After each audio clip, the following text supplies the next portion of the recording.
할렐루야, 좋은 아침입니다. 오늘은 창세기 4장 1절로부터 8절까지의 말씀을 통해서 죄를 다스리기 원하시는 하나님에 대해서 함께 나누기를 원합니다. 오늘 본문은 인간 역사상 최초에 일어났던 살인 사건에 대한 내용입니다. 그리고 그 시작이 무엇이었는지, 그 원인이 무엇이었는지를 여과 없이 기록하고 있습니다. 어떤 면에서 본다면 오늘 말씀은 어떻게 인간이 살인에까지 이르게 되는가, 그 과정을 알려주시는 사건 보고서처럼 보입니다. 먼저 오늘 말씀은 사건의 발단이 무엇이었는지 알려주고 계시죠. 그것은 다름 아닌 여호와께 드리는 제사 때문이었습니다. 얼마나 그 시작은 은혜가 되었는지 모릅니다. 가인도 하나님께 제물을 준비해서 제사를 드렸고, 아벨도 하나님께 제물을 준비해서 제사를 드립니다. 그 시작은 너무나 좋습니다. 제물을 드린 것까지는 아무런 문제가 없어 보입니다. 혹자들은 가인과 아벨이 드린 제물을 문제시하면서 땅의 소산과 양의 첫 새끼를 비교하기도 하지만 제물의 문제는 아닌 것 같습니다. 제물에 대한 논의는 차치하고 일단 그 시작에는 문제가 없어 보입니다. 그런데 이 동일하게 보여지는 제사는 전혀 다른 결과를 가져옵니다. 이것이 바로 사건의 결정적인 계기가 되는 것이죠.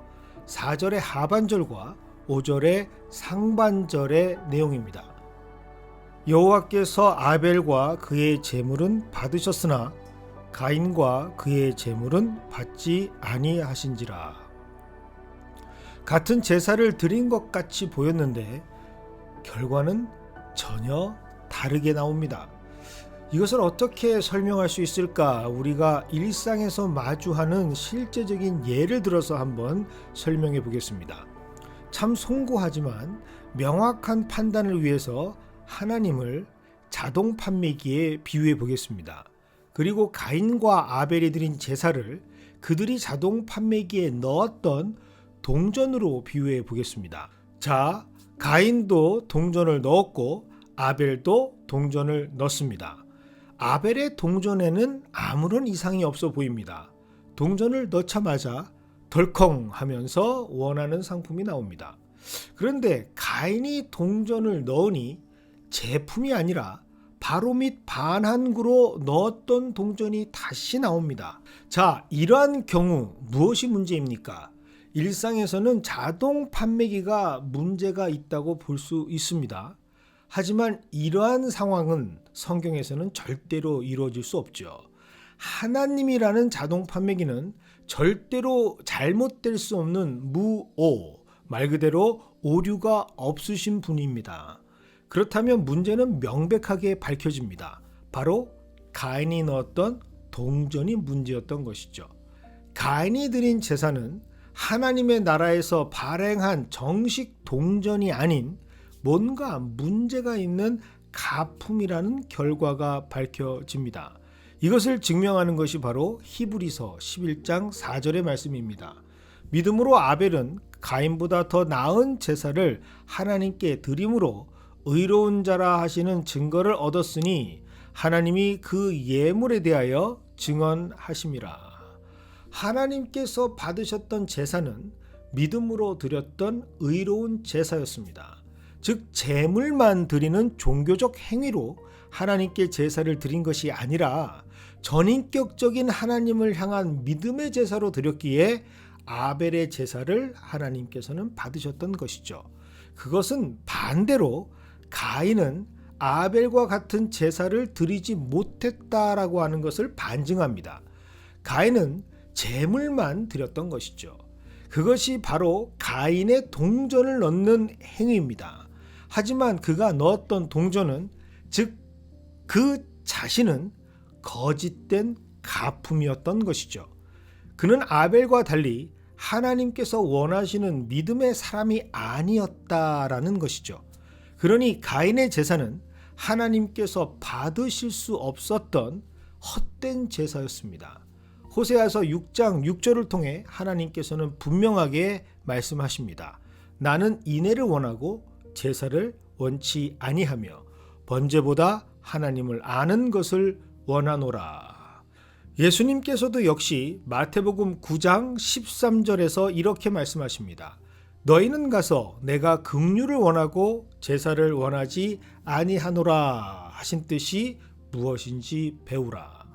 본문은 우리에게 아주 중요한 핵심을 알려주고 있습니다. 오늘 사건의 원초적 책임, 모든 사건의 발단이 되는 잘못은 누구에게 있다? 바로 가인이 문제의 핵심이었다라고 말씀하십니다. 여기에서 아벨은 아무런 관계가 없습니다. 사실 엄격하게 따져 말하면 아벨은 이 사건에 관련될 아무런 이유가 없습니다. 가인 스스로의 문제죠. 하나님을 향해 온전하지 못한 가인 자신의 영적인 문제가 바로 발단입니다. 그러나 너무나도 안타깝게도 가인은 이 모든 것이 자신의 문제다라고 하는 것을 알지 못합니다. 그저 자신이 드린 제사를 하나님께서 받지 않으셨다라는 그 사실에만 몰입되어져 있습니다. 내가 드렸는데 받지 않으신다. 어떻게 그럴 수 있지? 자신의 제사가 거부되었다라는 사실, 내가 기대하던 결과가 나오지 않았다라고 하는 그 사실에만 집중합니다. 이런 그의 실존의 모습을 성경은 여과 없이 고발하고 계십니다. 5절의 하반절입니다. 가인이 몹시 분하여 안색이 변하니.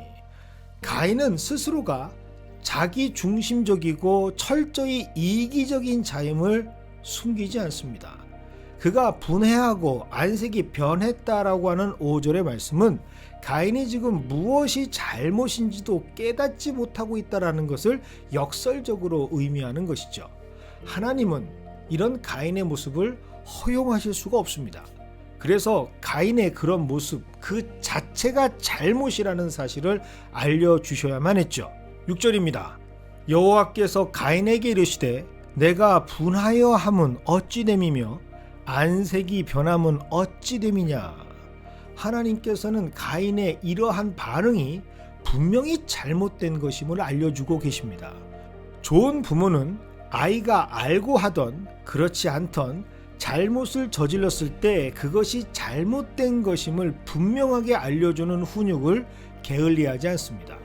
하나님께서는 좋은 부모가 되어주셔서 분명하게 가인의 잘못을 지금 지적하고 계시는 것이죠. 그리고 그 잘못이 어떤 결과를 초래할 것인가 그것까지도 경고하고 계십니다. 7절입니다. 내가 선을 행하면 어찌 낯을 들지 못하겠느냐. 선을 행하지 아니하면 죄가 문에 엎드려 있느니라. 죄가 너를 원하나 너는 죄를 다스릴지니라. 그 문제가 가인 그 자신에게 있다는 사실, 스스로에게 문제가 있다는 사실을 깨닫는 선을 행하지 아니하면 이제 죄인이 될 것이고 그 죄는 결국 사망을 낳게 된다라는 것을 경고해 주고 계십니다. 어떻게 내가 드린 제사를 받지 않을 수 있지? 자신이 거부되었다라는 사실과 그저 자신이 원하는 결과에만 진념하고 집착하면서 욕심이 장성하게 되면 죄를 낳게 된다라는 사실을 죄가 문에 엎드려 있다라는 말씀으로 경고하시면서 그런 최악의 상태를 원하는 것이 다름 아닌 하나님과 인간관계를 이간질하고 넘어뜨리려고 하는 사탄의 유혹임을 미리 알고 계셨던 하나님께서는 여기에서 돌이켜 죄를 다스려야 한다라는 의미로 7절 선을 행하여야 한다라고 가인에게 말씀하신 것이죠.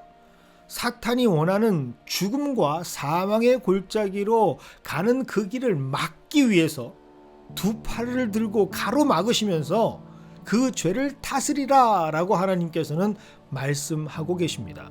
그러나 너무나도 안타깝게 모든 문제의 원흉이 되었던 가인은 이 하나님의 뜻을 저버립니다.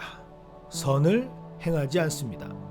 하나님께서 그토록 바라고 원하셨던 결국 자신을 살리는 길이었던 선을 하나님의 뜻을 행하지 않습니다. 그리고 끝내 자신이 원하는 뜻, 자신의 분함을 쏟아낼 원망의 대상을 찾아서 그 울분을 토해냅니다. 하나님의 말씀을 거부했던 가인의 마음에는 죄가 장성하여 커져만 갑니다. 그리고 자꾸만 커져버린 그 장성한 가인의 죄는 결국 자신의 동생인 아벨을 쳐 죽이는 인류 최초의 살인을 낳습니다. 말씀을 준비하는 내내 제 마음에 불편함이 있습니다. 하루에 새날을 여는 아침 묵상의 본문으로 좀 적합하지 않은 본문이 아닌가라는 생각도 듭니다. 하지만 어쩌면 우리 인생의 가장 중요한 말씀이 아닌가라는 생각도 합니다. 우리 누구나 가인이 될 수 있기 때문이죠. 나 자신이 가장 큰 문제인 원흉이면서도 참 어리석고 이기적이어서 내가 문제라는 사실을 알지 못할 때가 참 많은 것이 우리의 실제의 모습이기 때문입니다. 결국 그런 나는 내가 원하는 것에만 집중하면서 영적인 미숙아로 세상을 살아갈 수 있는 가능성이 있습니다. 눈을 닫고 귀를 닫고 그저 원망과 아쉬움으로 가득한 채 내 감정과 내 서운함을 이용하는 사탄에게 마음을 빼앗겨서 죄를 점점 장성히 키워가는 아무런 상관없는 아벨을 다름 아닌 나의 형제를 살인할 수도 있는 범죄자가 될 수 있는 가능성이 저와 여러분 우리 모두에게 있기 때문이죠. 그래서 오늘 말씀은 마치 예방약과 같습니다.